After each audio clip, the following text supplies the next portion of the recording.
배민이 최근에 배민 중개수를 올리면서 소상공인들이 조금 불만을 많이 제기하고 그렇죠. 최근에 공정위에 신고까지 하는 일까지 있었는데 요기요가 지금 이런 부분에서 조금 우린 다르게 가겠다 이런 걸 보여준 거고.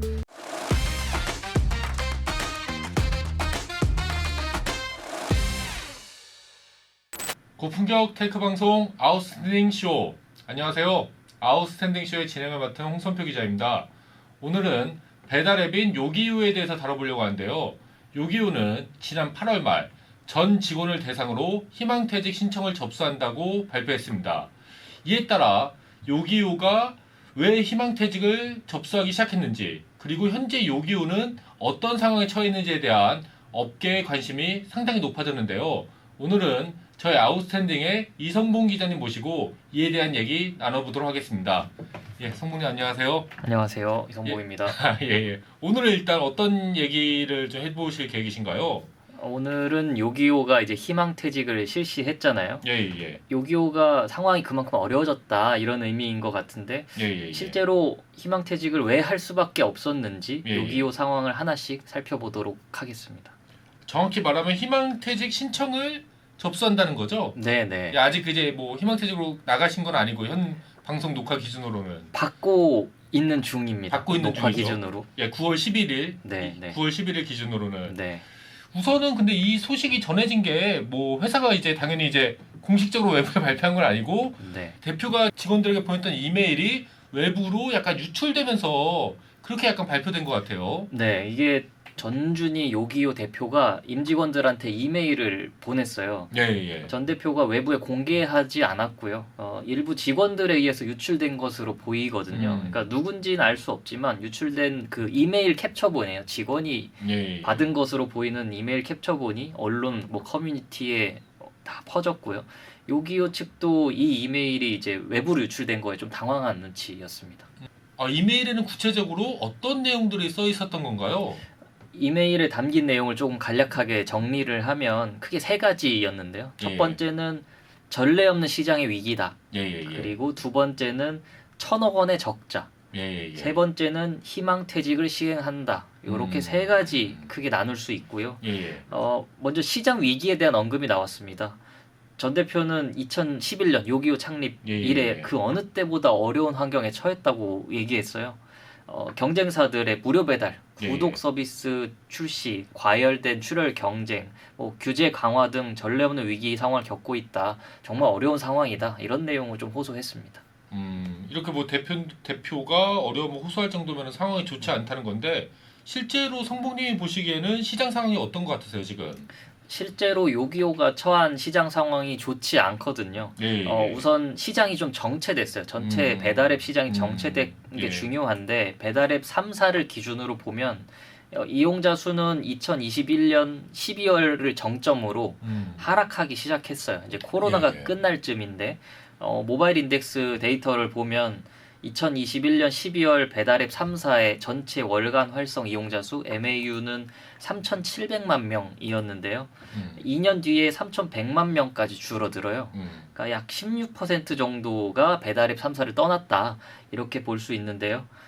이후에 더 하락하진 않았지만 3,200만 명, 3,400만 명대에서 계속 정체되어 있어요. 그러니까 사실상 배달앱 시장이 포화 상태, 정체기에 빠졌다고 볼 수 있고요.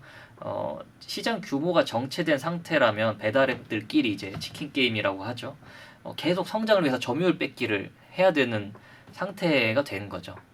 최근에 이제 배달앱들이 막 우리 무료 배달한다 이렇게 하는 것도 약간 이 점유율 싸움의 일환이라고 볼 수 있겠네요, 당연히. 그렇죠. 이제 무료 배달 전쟁이 올해부터 시작됐는데요. 정해진 시장 규모 안에서 점유율 뺏기를 계속해야 이제 기업들이 성장할 수 있는 거예요. 적자가 나더라도 점유율을 뺏자 뭐 이런 분위기고 그래서 마케팅 비용을 굉장히 많이 쓰고 있어요. 그러니까 이 상황을 주도하는 건 시장 1위인 배민이 아니라 쿠팡이츠거든요. 쿠팡이츠가 굉장히 적자인데도 돈을 계속 쏟아붓고 있어요. 그러니까 뒤에 쿠팡이 있으니까 이게 어떻게 될지 모르지만 계속 돈을 쏟아붓고 있는 상태고요. 배민은 또 많이 벌어야 하는 상태이기도 해요. 또 모회사인 딜리버리 히어로즈한테 줘야 되는 돈이 점점 커지고 있거든요. 그러다 보니까 이제 1, 2위 간에 경쟁이 계속 격화되니 요기요도 여기 껴서 돈을 쓸 수밖에 없고 그러니까 적자도 같이 커지는 이런 상황인 겁니다. 그렇군요. 그러면은 이 전쟁의 결과, 이 무료 배달 전쟁의 결과 일단은 요기요가 쿠팡이츠한테 시장 2위 자리를 좀 내준 거잖아요. 그쵸. 제가 그냥 아까 1, 2위 쿠팡이츠 배민이라고 얘기를 했는데 이제 요기요는 완전히 3위로 내려왔거든요. 그러니까 무료 배달을 시작한 게 올해 3월이었는데 쿠팡이츠가 이때 무료 배달을 시작하자마자 요기요가 3위로 내려왔어요. 그러니까 이후로 계속 이용자가 요기요는 줄어들고 있고요. 올해 1월 기준으로 MAU가 636만 명이었는데 7월에 559만 명으로 6개월 만에 한 12% 이용자가 떠나요. 그러니까 같은 기간에 쿠팡이츠는 550만 명에서 760만 명으로 늘어나거든요. 한 37% 이용자가 급증해요. 그러니까 배민 이용자도 쿠팡이츠가 지금 뺏어가고 있거든요. 그 정도로 지금 쿠팡이츠가 위협적이고 요기요는 가장 큰 피해를 보고 있는 상태입니다. 그 이메일에 나온 두 번째 내용은 뭐 회사가 진짜 1,000억 원의 적자를 보고 있어서 굉장히 뭐 위태로운 상황이다. 뭐 이런 내용이었던 것 같아요. 네. 그러니까 가장 관심을 모았던 건 사실 1,000억 원의 적자라는 이 키워드였어요. 그렇죠. 그러니까 1,000억 원이 너무 큰 액수기 때문에 저 정도로 힘들어? 뭐 이런 사람들이 이제 느낄 정도로 그 키워드에 조금 집중했던 것 같은데 전 대표는 그러니까 이메일을 제대로 보면 전 대표는 작년부터 올해까지 1,000억 원의 적자가 누적되었다. 이걸 감당하기 힘들다. 이렇게 얘기를 했어요. 1년 6개월 사이에 1,000억 원의 적자를 냈다는 얘기인데 이게 굉장히 충격을 줬고 업계에 그다음에 실적 악화가 결국은 희망퇴직의 주요 원인이다. 이런 말을 한 건데 그 실적을 조금 살펴봤어요. 감사 보고서를 보면 작년에 요기요 운영사 위대한 상상의 매출은 2,857억 원, 영업 손실 654억 원이었는데요. 손실률로 보면 22% 수준이었어요. 이게 재작년에 56%였던 거랑 비교하면 많이 적자 폭이 줄어들었는데 그래도 여전히 큰 액수고요. 그렇죠. 그리고 재무적으로 보면 작년에 가장 큰 문제는 당기 순손실이 4,565억으로 불어났어요. 그러니까 매출보다 당기 순손실이 훨씬 큰 상태였습니다. 단기 순손실이 그렇게 크게 난 거는 약간 회계적인 요인이 좀 작용했을 거란 좀 생각이 듭니다. 제가 맞습니다. 봤을 때는. 그러니까 작년에 요기요가 모회사인 컴바인드 딜리버리 플랫폼 인베스트먼트 기네요. CDPI라고 줄여서 얘기하는데 이 회사를 역합병했어요. 역합병했다는 건 뭐냐면 CDPI가 GS 리테일, 어피너티 에쿼티 파트너스, 퍼미라가 요기요 인수하려고 만든 특수 목적 회사거든요. 그러니까 이 회사를 이제 역합병하는 과정에서 CDPI가 갖고 있던 영업권이 요기요로 넘어왔어요. 그러니까 CDPI가 갖고 있던 요기요 영업권 말씀이시죠? 네네. 이거를 재인수하면서 넘어온 건데 이 영업권은 재평가를 그 과정에서 했거든요. 그때 손상차손이 대규모로 발생을 했던 거고요.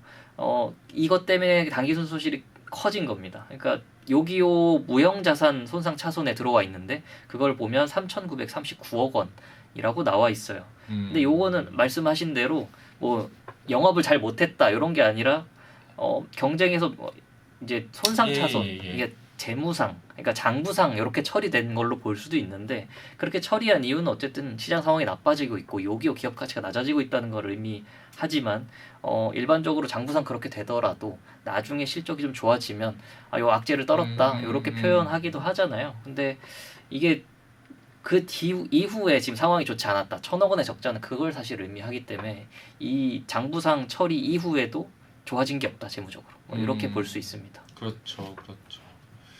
그러면은 현재로서는 그 지금 뭐 1년 반 동안 1,000억 원의 적자를 보고 있는 건데 그 얘기는 2024년에도 그렇게 뭐 실적이 뭐 개선되거나 근데 아까 말씀하신 내용을 살펴보면은 이렇게 이용자들이 줄고 있는데 당연히 실적이 개선이 되기는 힘들 것 같습니다. 그러니까 1,000억 원의 적자라고 말했고 그러니까 단순하게 계산하면 작년에 650억 정도 적자였으니까 올해 상반기에 400억 정도 손실이 났다. 뭐 이렇게 계산해 볼 수도 있는데 뭐 업계 얘기를 들어보고 관계자 얘기를 들어보니까 요기요의 올해 상반기 영업 손실이 작년 전체 영업 손실만큼 이미 났다고 하더라고요. 예. 그러니까 이미 굉장히 뭐 1,000억 원 수준이 아니라 그 훨씬 넘는 수준의 적자가 상반기에만 난 것 같고요. 작년부터 마케팅 비용을 굉장히 많이 줄이기도 했고 수익성 개선 작업을 진행했음에도 지금 시장 격화, 그러니까 적자 폭을 줄이기 힘들 정도로 출혈 경쟁이 심하다. 이런 상태로 볼 수 있습니다. 그리고 이거를 더 이상 우리는 이 출혈 경쟁에 따라갈 수 없다라고 판단한 것 같습니다. 그래도 이제 요기요가 그 배달업계 시장에서는 계속해서 2위 자리를 몇 년 동안 유지해왔던 업체잖아요. 그런데도 약간 이렇게 힘든 상황에 처한 걸 보면은 약간 요기요가 그동안 뭐 전략적으로 잘못 판단한 것들이 있지 않았나. 일단은 좀 그런 생각이 좀 드네요. 그쵸. 이게 요기요가 그 과거에 어떤 전략을 써왔는가, 무엇을 했는가 살펴보면 뭔가 대단히 잘못했네, 저건 아니지라고 잘못된 길을 갔다 이렇게 판단하기는 좀 어려워 보이거든요. 그렇죠. 그런데 무엇을 잘했어 그러면 제일 잘한 게 뭐야라고 물으면 그걸 또 답하기가 어렵더라고요. 예를 들면 코로나19 시절로 돌아가 보면 이때 배달앱 시장이 폭발적으로 성장하거든요. 이때 출혈 경쟁을 쿠팡이츠가 시작해요. 그러니까 단건 배달로 시작하는데 이후에 시장이 계속 커지는데 요기요는 그렇게 같이 커지지 못했어요. 시장이 커지는데도 시장이 정체된 지금 상황에 와서 쿠팡이츠는 또 무제한 10% 할인 혜택을 주기 시작했고요. 이 혜택은 무료 배달로 올해 바뀐 거거든요. 그러니까 배달의 민족은 쿠팡이츠의 이 경쟁을 거는 거에 대해서 계속 대응하면서 같이 커왔는데 시장이 커지고 있기 때문에. 근데 요기요는 그거 대응을 잘 못했어요. 그러니까 멤버십도 내고 뭐 이것저것 할인 혜택도 주고 했는데 쿠팡이츠 배달의 민족보다 계속 조금 낮은 수준의 서비스, 좀 낮은 수준의 혜택 이런 것들을 했기 때문에 그 전략들이 성과를 내질 못했고요. 배민과 쿠팡이츠보다 사실 저렴해야 되는데 저렴한 것이 없었다. 그리고 입점한 매장, 그러니까 이거는 B2B 영업을 하는 건데 이 차원에서도 요기요가 그렇게 더 잘하지 못했다. 이렇게 볼 수 있습니다. 그 요기요도 뭐 다른 경쟁자들과 마찬가지로 뭐 멤버십 할인이라든지 이벤트도 많이 했잖아요. 네. 근데 이제 그런 거는 막 그렇게 효과가 크지는 않았던 것 같네요. 그 말씀하신 거 들어보니까. 조금 더 구체적으로 보면 작년에 요기패스 X라는 멤버십을 내놨어요. 근데 이게 가격을 처음 시작할 때 반값으로 했거든요. 한 4,900원 정도의 이제 멤버십을 주겠다. 그다음에 무료 배달 받아가라. 뭐 이런 식으로 했었는데 무료 배달도 그 최소 주문 금액이 있었고 뭐 횟수 뭐 이런 것들도 약간 제한이 있고 완벽하게 무제한 무료 배달이거나 이런 것들이 아니었거든요. 그러니까 그래서 이 반값으로 내린다라고 했을 때는 발표한 그 주간에만 한 이용자가 조금 늘었어요. 300만 명에서 한 312만 명 주간으로 볼 때. 근데 그 다음 주에 다시 또 306만 명으로 하락해요. 그러니까 이거는 그냥 왔다 갔다 하는 그 정도. 그러니까 파급력이 없었다 사실상 이런 멤버십 할인이. 그리고 무료 배달이 시작된 올해 3월에도 우리 요기패스 X 가격을 2,900원까지 내리겠다. 반의 반값까지 내린 거거든요. 근데 사람들은 여전히 멤버십 하면 지금 쿠팡 유료 멤버십과 늘 비교하기 때문에 쿠팡과 비교하면 여전히 혜택이 턱없이 부족하다라고 느끼고 있기 때문에 멤버십 이용자가 늘지 않았고, 그리고 배달앱 특성상 충성도가 낮다고 보거든요. 그렇죠. 보통은.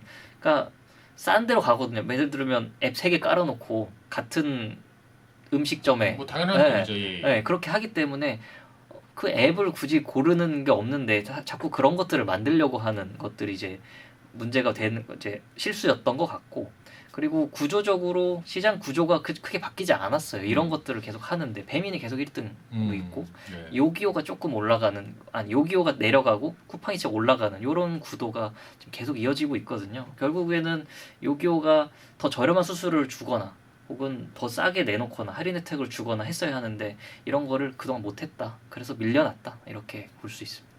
일단은 요기요가 재무 상태가 그렇게 뭐 탄탄하지 못하니까 좀 마케팅을 좀 공격적으로 못한 거 아닌가 이런 생각이 좀 제가 드네요. 그렇죠. 그래서 재무적으로 조금 여유가 있다면 점유율이 작더라도 싸울 수 있죠. 싸울 수 있는 힘이 있는 건데 더 큰 돈을 써야 하거든요. 두 공용 앱과. 근데 그거를 하질 못했어요. 그래서 실제로 재무 상태를 보면 작년 말 기준으로 현금 자산은 848억 원이 있었거든요. 근데 전 대표의 이메일과 이제 관계자들 얘기를 이제 취합해 보면 이미 올해 현금성 자산 작년에 있던 840억 정도에서 절반은 가까이 썼을 것으로 보여요. 손실이 굉장히 컸기 때문에. 그리고 결손금이 계속 쌓이고 있거든요. 물론 장부상 결손금이라고 해도 이건 리스크가 되거든요. 자본총계가 계속 깎이고 있기 때문에. 그렇죠. 이거는 이대로 간다면 내년 안에 자본 잠식에 빠질 수 있는 수준의 적자 규모이기 때문에 올해 안에 해결해야 했을 겁니다. 그래서 지금 작년 말 기준으로 지금 결손금이 6천억 원 이상 쌓여 있어요. 이거를 아마 해결하려고 할 겁니다. 그러면은 약간 뭐 대주주이자 약간 지배기업인 그 GS 리테일이 좀 뭔가 그 돈을 좀 더 넣어준다거나 이렇게 할 만한 사정은 아닌가 보죠 지금? 그러니까 요기요에 투자한 GS 리테일이 도와줄 수 있는 거 아니냐 이렇게 보기도 하는데 GS 리테일은 장부가액을 계속 요기요 장부가를 깎아왔어요. 그러니까 재작년 말에 2,778억 원 정도로 요기요의 가치를 보다가 작년 말에 1,380억 원, 그러니까 절반으로 잘랐거든요. 대주주이자 지배기업인 뭐 GS 리테일이 돈을 좀 더 뭐 쏴주거나 약간 이렇게 도와줄 수 있는 건 아닌가요? 그러니까 요기요에 투자한 GS 리테일이 도와줄 수 있는 거 아니냐 이렇게 보는 시각도 있는데 GS 리테일은 요기요의 가치를 점점 줄여왔어요. 그러니까 장부가를 점점 줄여왔는데 재작년 말 요기요의 장부가를 2,778억 원으로 봤는데 작년 말에 1,338억 원, 그러니까 절반 가량으로 그냥 줄였어요 가치를. 이거는 사실상 요기요가 시장 경쟁력이 점점 줄어들고 있다는 거를 장부로 이제 정리를 하는 과정이었다고 볼 수 있고요. 나중에 한 번에 이렇게 싹 하면은 그게 엄청 그 타격이 크게 나오잖아요. 근데 그러니까 약간 가치를 계속 깎아 나가면서 이거를 여러 회계 연도에 걸쳐서 이런 타격을 분산시키겠다. 그런 의도로도 좀 볼 수 있을 것 같습니다. 그렇죠. 그러니까 또 GS 리테일이 그동안 투자했던 곳들이 손실이 다 굉장히 많이 났어요. 그러다 보니 특정한 어떤 투자처에 뭔가 지원해 주는 건 좀 어려웠을 것 같고요. 전체적으로 다 안 좋아지고 있기 때문에 예를 들면 2021년에 투자했던 메시코리아 같은 경우에도 거의 거기는 전액 상각 처리했어요. 투자를 508억 원 했었는데 이거를 회수할 가능성이 없다고 판단한 거고요. 그 외에 뭐 얌테이블, 쿠켓, 어바웃팻 등 다 실적이 그렇게 좋지 않기 때문에 지금 투자한 곳에 대해서 어느 정도 장부상 정리하는 과정이 있었던 걸로 보입니다. 그래서 요기요에 지원하는 것은 좀 어렵지 않나 이런 생각이 듭니다. 그럼 이제 결국 남은 것은 이제 구조조정밖에 없는 거고 그 구조조정의 일환으로서 직원분들한테 이제 희망퇴직을 권유하고 있다. 뭐 이렇게 읽히네요. 지금 현재 상황이. 내용을 조금 보면 희망퇴직 내용을 보면 9월 2일부터 이미 시작된 거죠. 9월 1일부터 13일까지 시청을 받는다고 했고요. 이 방송이 이제 나갈 때쯤 이제 시청이 끝났겠네요. 이거 심사를 거쳐서 9월 27일에 이분들은 퇴직한다고 합니다. 회사 측은 희망퇴직자에게 위로금을 이제 월 급여 4개월분을 지급하고요. 또 전직을 위해서 뭐 커리어 카운슬링, 뭐 인터뷰 코칭 뭐 이런 거를 많이 지원하겠다. 희망퇴직 지원자들한테 뭐 이렇게 밝혔고요. 사실 전 직원으로 대상으로 하기 때문에 몇 명까지 하는 거냐, 계획이 몇 명까지냐라고 물어봤는데 뭐 몇 명까지 퇴직할지 우리는 계획을 두진 않았다. 아직 알 수 없다. 이렇게 요기요 쪽에서 입장을 전했습니다. 일단은 뭐 회사의 입장에서 봤을 때는 지금 뭐 희망퇴직을 접수한다, 뭐 시행한다 이것보다 더 중요한 거는 그래갖고 뭐 앞으로는 이제 어떻게 할 거냐 이 질문일 거 아니에요. 요기요가 좀 그리고 있는 뭐 청사진이라든지 그런 게 있나요? 이 희망퇴직 이후에? 요기요는 지금 일단 두 가지를 크게 하려고 하는데 첫 번째는 소상공인들 마음을 좀 잡겠다. 요거를 계획을 세운 것 같아요. 예를 들면 첫 번째로 배달 중개 수수료를 업계 최저로 낮췄거든요. 그러니까 8월부터 배달 중개 수수료를 12.5%였는데 9.7%로 내렸어요. 그러니까 배달의 민족 쿠팡이츠가 지금 9.8%거든요. 그거보다 아주 낮은 수준이긴 하지만 최저로 낮췄다. 이렇게 볼 수 있고요. 그동안 10% 이상에 늘 있었기 때문에 낮췄다는 게 의미가 있고 대부분 올리는 추세였어서 배민이 최근에 중개수를 올리면서 소상공인들이 조금 불만을 많이 제기하고 최근에 공정위에 신고까지 하는 일까지 있었는데 요기요가 지금 이런 부분에서 조금 우린 다르게 가겠다 이런 걸 보여준 거고 또 단순히 9.7%가 아니라 매출 성과 그 매장마다 매출 성과에 따라 더 낮게도 우리 수수료 줄 수 있어. 이렇게 여지도 남겼거든요. 네. 가장 낮은 수수료를 받게 되는 매장은 4.7%까지도 낮게 받을 수 있다. 이렇게 얘기를 했고 지금 다른 배달앱들이 수수료 갈등 겪고 있는 것과 다르게 우린 이미지를 다르게 가겠다. 이렇게 보고 있고요. 그리고 사장님들한테 최혜 대우 요구도 하지 않는다. 뭐 이런 얘기까지 했습니다. 이 최혜 대우라는 표현에 대해서 잘 모르시는 분들도 계실 수 있을 것 같은데 좀 설명을 좀 부탁드릴게요. 최혜 대우는 자사 플랫폼, 그 다음에 타 플랫폼의 최저가 판매나 가격 프로모션 등을 요구하는 거예요. 그러니까 요기요에서 프로모션 이런 거 함께 해요. 뭐 저런 그 다음에 타 플랫폼에서는 이런 건 하지 마시고 저희랑만 해요. 뭐 이런 거를 하는 건데. 그러니까 요기요한테 항상 가장 뭐 최고의 대우를 해달라 이렇게. 네. 뭐 이해하면 되겠죠? 표현은 되게 뭐가 있어 보이지만 그냥 사실상 가격 결정권, 이벤트나 행사 이런 거를 우리랑만 하는 완전히 권리를 어느 정도 빼앗는 조항이라고 지금 지적을 받는 내용이에요.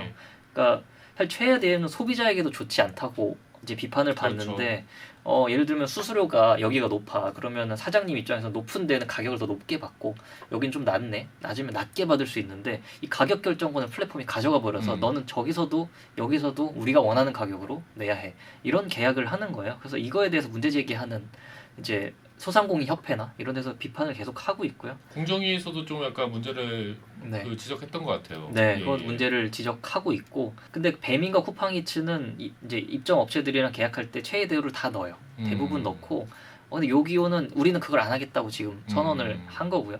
상생 이미지 강화하겠다, 소상공인들 잡겠다 우리가 뭐 이런 의지라고 볼 수 있고, 근데 아직은 이거 하고 있긴 한데 마음을 잡진 못한 것 같아요. 최근에 며칠 전에 이제 기사가 난 걸 보면 소상공인 협회랑 프랜차이즈 협회에서 배달앱들 전체를 공정위에 신고했거든요. 그렇죠. 네. 지금 요기요가 여기에 포함이 됐어요. 요기요를 포함 안 할 수도 있다 이런 얘기가 원래 있었는데 포함을 했고요. 배달앱 경쟁에서 이제 손실을 사장님들이 많이 지금 입고 있는데 이거를 뭐 협회 주장이라 하더라도 뭐 이게 사장님들이 어쨌든 마진율이 자영업자들은 잘 아시지만 높지 않습니다. 근데 여기서 배달앱에서 가져가는 것들이 너무 많기 때문에 이런 것들을 자체를 어느 정도 조율할 수 있는 여지가 있어야 되는데 지금 다 가져가는 형태. 사실상 독점한다고 지금 공정위는 보고 있는 고가점하고 갑질한다. 공정위는 이렇게 보고 있어서 이런 것들을 요기요가 어떻게 해결하느냐, 사장님과 어떻게 상생하느냐가 요기요에게 중요한 과제일 걸로 보입니다. 그리고 또 요기요의 최근 행보를 보면은 좀 약간 눈여겨볼 만한 지점이 그 외연을 넓히기 위해서 다른 기업들과 되게 적극적으로 좀 제휴를 한다는 느낌을 좀 받았었거든요. 네. 이게 또 다른 전략이라고 아까 두 번째 전략은 이제 제휴를 많이 하려고 하거든요.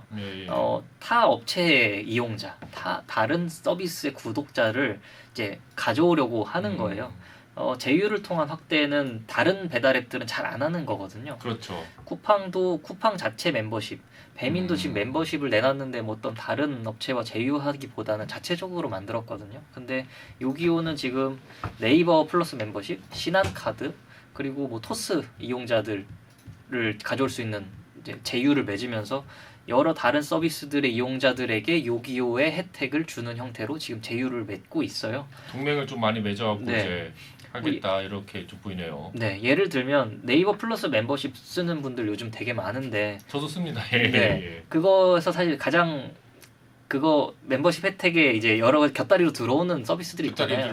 꽤 있죠. 네, 제일 많이 쓰는 게 티빙이라고 저는 들었는데 티빙을 되게 저렴한 가격에 쓸 수 있게 하는 것들이 있는데 지금 요기요도 거기 포함돼서 네이버 플러스 멤버십이면 요기 패스 이제 멤버십에 가입이 되는 것들이 있어요. 그런 것들 선택할 수 있고 그리고 토스 회원일 때도 혜택을 주는 것들이 있다고 하고요. 근데 이거를 효과가 있었냐라고 물으면 아직은 그렇게 효과가 있진 않다. 데이터를 보면 당장 크게 막 이것 때문에 사람들이 그래 요기요가 그런 게 있어? 요기요 가입해야지 혹은 요기요를 써야지 이런 분위기는 아닌 것 같고요. 7월 8월 데이터를 보면 주간 이용자에서 뭐 280만 명 300만 명 왔다 갔다 하는 갑자기 늘어나거나 뭐 이런 거는 없었고요. 전체적인 추세는 여전히 올해 내내 지금 줄어드는 추세. 그거는 변함이 없었어요. 이용자 수는 크게 변함이 없었지만 뭐 사실 이게 시작된 지 한 2, 3개월밖에 안 됐거든요. 이런 예, 제휴 예. 형태로 가는 것이. 그래서 당장 뭐 효과가 있다 없다 단정하긴 조금 이른 감이 있고요. 시간이 조금 더 흐른 올해 전체를 평가를 해야 될 것 같고 효과가 있었는지는 쿠팡이츠가 지금 굉장히 기세가 무섭거든요. 그렇죠. 네, 지금 배달의 민족 이용자를 지금 계속 줄여가고 있기 때문에 이런 것도 계속 변수가 돼서 지금 굉장히 위기라고 하는 요기요가 희망퇴직 이후에 다시 어떻게 성장할지 조금 지켜보려고 합니다. 아 예. 그 성군이 오늘 좀 방송 준비하시느라 고생 많으셨고요. 예. 오늘은 이제 저희 이성봉 기자님 모시고 요기요가 약간 최근에 어려운 상황에 처한 이유에 대해서 분석을 해봤고 또 이 같은 어려움을 극복하기 위해서 구조조정이라든지 타 업체와의 제휴를 추진하고 있다 이런 내용에 대해서 살펴봤습니다. 구조조정 이후에 요기요가 어떻게 달라질지에 대해서는 저 역시 상당히 이제 관심이 많이 가는데요. 이 배달 업계에 대한 다양한 기사는 저희 아웃스탠딩의 웹사이트에도 잘 마련되어 있으니까 한번 들려서 읽어보시면 좋을 것 같습니다. 예, 오늘 저희가 준비한 순서는 여기까지인데요. 앞으로도 IT 테크 업계 최신 이슈에 대해서 쉽고 정확하게 소개해드리는 아웃스탠딩 쇼가 되도록 하겠습니다. 예, 오늘 방송은 여기서 이만 마치도록 하겠습니다. 감사합니다. 감사합니다.